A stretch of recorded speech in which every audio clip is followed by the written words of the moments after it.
1인 가구 하면 어떤 모습이 가장 먼저 떠오르십니까? 우리 주변의 독거 어르신, 또 생계를 위해 타지에서 홀로 일하는 아버지, 학업, 직장 생활을 위해 가족과 떨어져 지내는 청년 등 1인 가구 유형은 다양합니다. 국민 10명 중 3명이 1인 가구라는 말이 나오고 있는 요즘, 우리가 생각해 봐야 할 것은 뭔지 이야기 나눠보겠습니다. 예, 신라대학교 상담심리복지학과 손지연 교수 전화 연결돼 있습니다. 교수님 안녕하십니까? 안녕하십니까? 여보세요? 네, 안녕하십니까? 예, 손지연 교수님 안녕하십니까? 네. 그 핵가족 시대에 1인 가구 시대로 전환되고 있다. 이제 뭐 이렇게 봐도 되는 걸까요? 어떻습니까? 네, 얼마 전에 2024년 트렌드 중에 하나가 핵 개인의 시대가 올 것이다. 이런 이야기를 본 적이 있는데요. 예. 아마 핵가족이 붕괴되고 핵 개인의 시대가 도래됐다라는 이야기를 좀 하는 것 같습니다. 아마 전통적으로 한국에서 가족을 기본으로 했던 부부, 자녀 플러스 조합, 부부하고 자녀가 있었던 조합의 핵가족이 이제 조금씩 1인 가구나 혹은 부부 가구 중심으로 개편되고 있다는 걸 보여주는 사례인 것 같습니다. 네. 부산의 1인 가구 비중은 전국 대비 어느 정도입니까? 네, 이번에 발표됐던 자료는 2022년 기준 자료라는 건 좀 이해하실 필요가 있을 것 같습니다. 네네. 전체 1인 가구는, 부산의 전체 1인 가구는 35.3%인데요. 17개 광역동에서 이제 10위 정도 수준이 됩니다. 그렇지만 10위 정도 수준이 낮지 않은 건 전국 평균 34.5%에 비해서 높은 수준으로 나타나고 있습니다. 예. 경기도 같은 경우에는 이제 청년 1인 가구가 많고, 경남, 거제, 창원, 울산, 동구 이런 데는 이제 중장년 1인 가구 수가 많다고 들었습니다. 지역별로 좀 차이가 있는데 부산의 1인 가구 유형도 좀 설명해 주시죠. 부산 말씀해 주신 대로 부산 같은 경우에서는 70세 이상이 가장 많고요. 그다음에 60대 이상이 잡힙니다.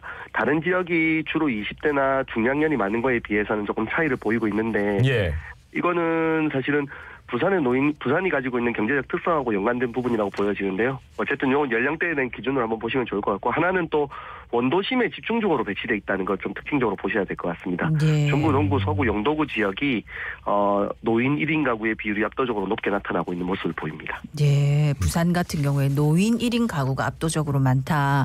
네. 그렇다면 이제 청년, 중장년, 노년 이렇게 세대별 1인 가구 특성과 위험 요인이 다 다를 것 같은데 따로 짚어봐야 되겠네요. 예, 사실 이게 1인 가구 지원이 쉽지 않은 게 이 세대별 지원이 다 다를 수밖에 없기 때문이라고 봐야 될 것 같습니다. 노인, 말씀해 주신 대로 노인 세대 같은 경우에서는 압도적으로 관계의 부족이다라고 좀 봐야 될 것 같은데요.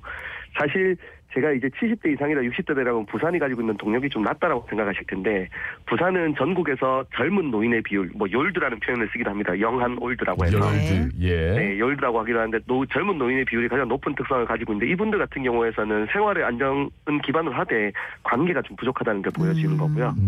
중장년은 아시겠지만 일자리를 중심으로, 주로 우리나라에서 관계를 맺는 방식이 일자리를 중심으로 관계를 맺습니다. 그러니까 일자리를 잃게 되었을 때 관계가 굉장히 위험한 모습을 보이고요. 청년 세대 같은 경우에서는 1인 가구 자체의 문제라기보다는 낮은 임금이나 학업, 주거 문제가 좀 밀접하게 관련되어 있는 경우가 많습니다. 그래서 세대별로 구분한 지원이 필요합니다. 정말 다채로운, 그러니까 문제가 너무 이게 원인 자체가 다 다양해가지고 말이죠. 그죠? 접근하는 방법도 다 달라야 될 것 같고. 타도시와 비교를 한다면 부산의 1인 가구가 계속 증가하는 이유 어디에 있을까요?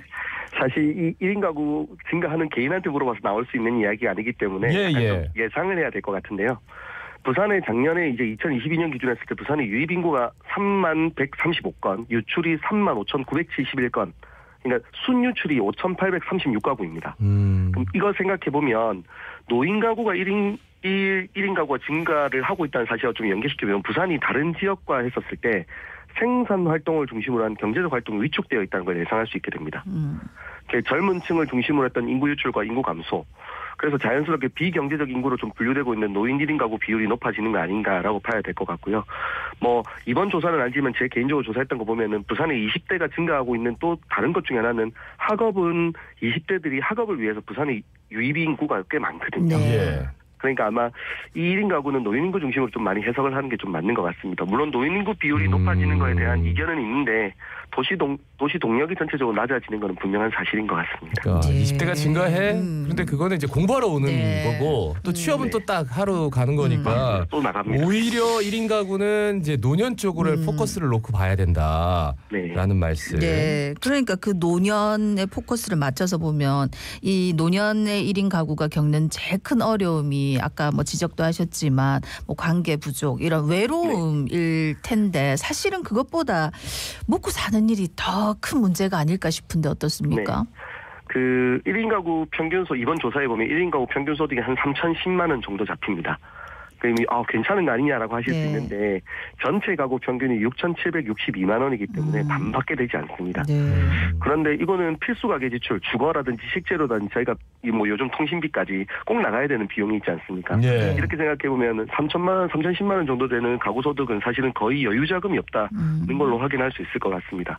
그런데 확인해야 될 사항이 있긴 한데 오늘 그 지금 사회가 먹고 사는 문제하고 외로움이 연결되어 있다는 거예요. 많은 분들께서는 이 두 개가 떨어져 있다고 생각하시는데 실제로 옛날을 생각해보면 옛날에도 어려운 사회였지만 그때는 다양한 공동체 구성원들이 서로 도와가면서 문제를 해결했었지 않습니까? 네. 그런데 지금 현재는 이제 주거나 빈곤 뭐 이런 여러 가지 문제들을 뭐 1인 가구 대표되겠지만 오롯이 본인이 해결해야 된다는 점에서 이 먹고 사는 문제와 외로움이라는 문제를 구분한 것보다는 연결시켜진 관심이 좀 필요할 것 같습니다. 예, 사실 1인 가구 문제 나올 때마다 특히나 노년 1인 가구든 이제 고독사 문제 뭐 이런 것들도 얘기가 같이 되잖아요. 그래서 좀 더 걱정이 됩니다.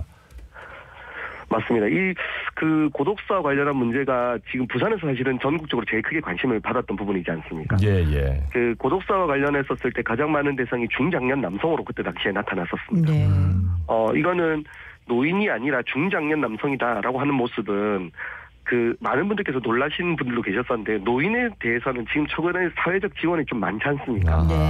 뭐 관계망이라든지 연결망이 가능한 다양한 지원들이 있지 않습니까? 그러니까 이분들은 사망은 많으셔도 고독사로 돌아가시는 분들은 적으십니다. 그런데 중장년 인구는 생각해 보시면 개인이 자기 삶에 대해서 책임을 지고 있던 부분들에서 만약에 놓게 되는 경우 뭐 실업이라든지 뭐 이혼이라든지 이런 것 때문에 놓게 되는 경우에 이거에 대해서 보완할 수 있는 방법이 전혀 없다는 거죠. 그러다 보니까 이 고독사 문제가 중장년을 중심으로 나타났던 모습이라고 본다면 이 1인 가구 문제가 고독사를 막는 것에 대한 관심보다는 사실 고독 자체를 막기 위한 노력이 요구되는 사회로의 변화가 지금 우리한테 주어졌다라고 보여질 것 같습니다. 네, 방금 말씀하신 부분 포함해서 부산의 1인 가구를 위한 뭐 사회적 대책 방안 어떤 것들이 마련돼야 될 것이라고 보십니까? 네, 사실은 뭐 아까 제가 말씀드린 연령대별 특성이 좀 있긴 합니다만 먼저 제가 노인이 많을 수밖에 많으니까 어쩔 수 없이 이렇게 말씀을 좀 드리는데 노인 관련한 시설들이 확충될 필요는 있습니다. 어떻게 근데 단순하게 기관수가 늘어난다는 게 아니라 생각해 보시면 경로당을 이용하시는 어르신들과 동사무소라든지 복지관을 이용하는 어르신들의 연령대가 이미 구분되기 시작했습니다. 그리고 서울 같은 경우에서는 60대 초입에 들어오시는 어르신들이 기존에 있는 공공기관을 이용하지 않고 커피숍을 이용하고 있다는 보고서들도 지금 나오고 있습니다. 그러니까 점차 개인화되고 있는 사회로 지금 바뀌고 있다는 걸 보여주는 거죠. 그래서 인구 및 사회환경 변화에 연계된 방식으로 기관이나 서비스가 좀 늘어날 필요가 있다라고 보여지고요. 하나만 더 말씀을 좀 드리면 노인에서 멈추지 않고 대표적으로 청년, 제가 얼마 전에 은돈형 외톨이 청년 조사를 하면서 인터뷰를 했었는데 그 한 청년이 뭐라고 했었냐면 자기는 동사무소는 자기가 이용하는 공간이 아니라는 겁니다. 한 번도 가본 적이 없답니다.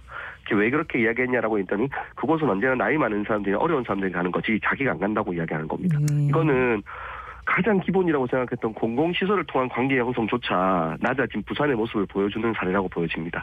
다양한 연령대 혹은 다양한 대상에 대한 관심사와 활동을 지원하는 모임들에 대해서 발굴하고 지원이 필요할 것 같습니다. 네. 진짜 디테일로 들어가니까 상당히 많은 이야기들이 있네요. 뭐 경로당과 복지관을 이용하는 연령대가 다르고 서울의 60대 초입은 이제 뭐 커피숍 같은 데를 이용하고 청년들은 이제 동사무소 가는 것도 꺼려하고 그 1인 가구를 위한 복지 시스템 참 중요할 것 같습니다. 이게 돌봄 체계를 어떻게 활용해야 될까요? 네, 1인 가구 지원 체계에 있었을 때 사실 그 부산에서 같은 경우에 대표적으로 했던 사업들이 있습니다. 2018년에부터 전국에서 최초로 부산 진구 지역에서 시행했었는데요. 대한가족 자활공동체라는 사업이 있었습니다.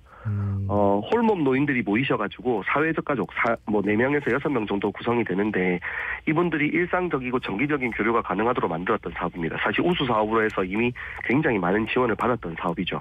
그런데 이 사업에 대해서 지금 예산이 좀 줄어들고 있어서 좀 어려움이 있어 보이긴 한데 뭐 이런 사업들의 경험이 있다라는 걸 말씀을 드리고요. 하나 더 말씀을 좀 드리면 젊은 층들이 지금 현재 굉장히 그 주거 관련한 어려움이 크다고 했었지 않습니까? 예. 그런데 현재 젊은 층들이 굉장히 주거 만족도가 높은 지원 사업 중에 하나가 뭐가 있냐면 쉐어 주택 공유 사업이라고 하는 것이 있습니다.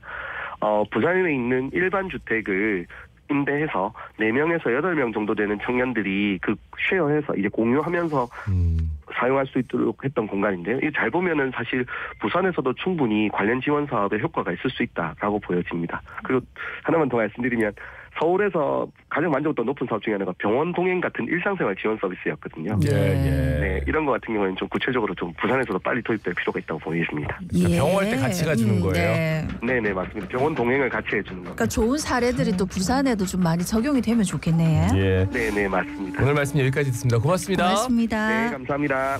신라대학교 상담심리복지학과 손지연 교수였습니다.